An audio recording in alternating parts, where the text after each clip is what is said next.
on platform number 8. It was my second year at boarding school, and I was sitting on platform number 8 at Ambala station, waiting for the northern bound train. I think I was about 12 at that time. My parents considered me old enough to travel alone, and I had arrived by bus at Ambala early in the evening. Now there was a wait till midnight before my train arrived.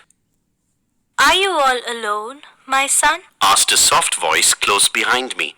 I looked up and saw a woman standing near me. She was leaning over, and I saw a pale face and dark, kind eyes. She wore no jewels and was dressed very simply in a white sari.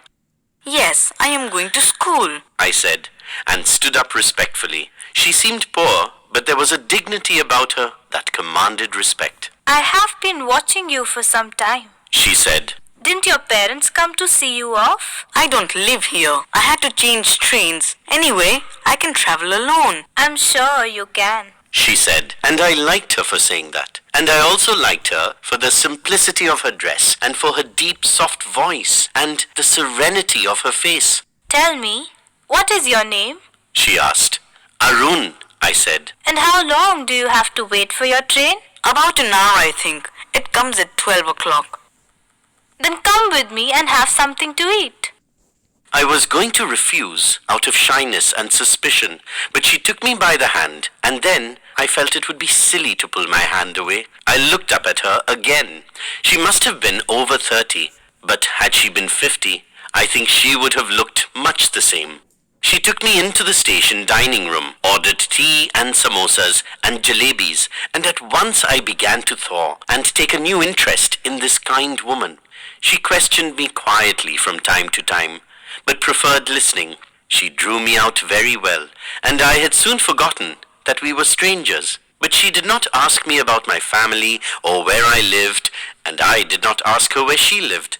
I accepted her for what she had been to me, a quiet, kind, and gentle woman who gave sweets to a lonely boy on a railway platform. After some time, we walked back together in silence until we reached the place where I had left my suitcase. One of my schoolfellows, Satish, a boy of about my age, had turned up with his mother. We shook hands, and then he turned to his mother and said, "This is Arun, mother. He is one of my friends."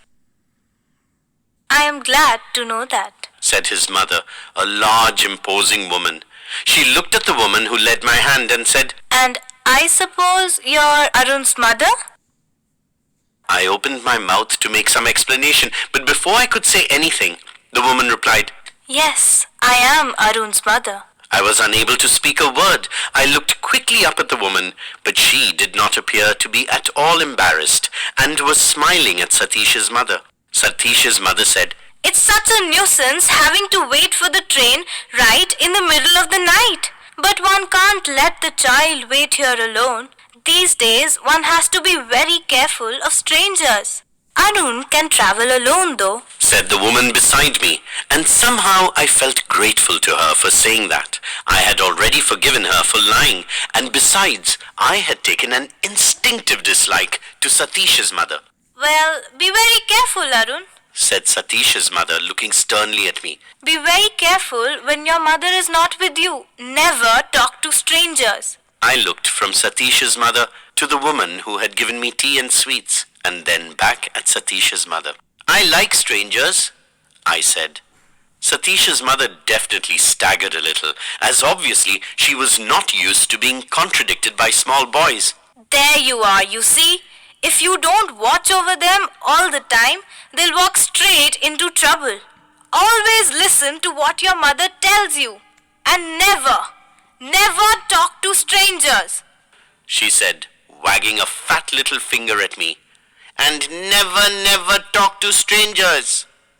The station bell clanged, and the people who had till now been squatting resignedly on the platform began bustling about.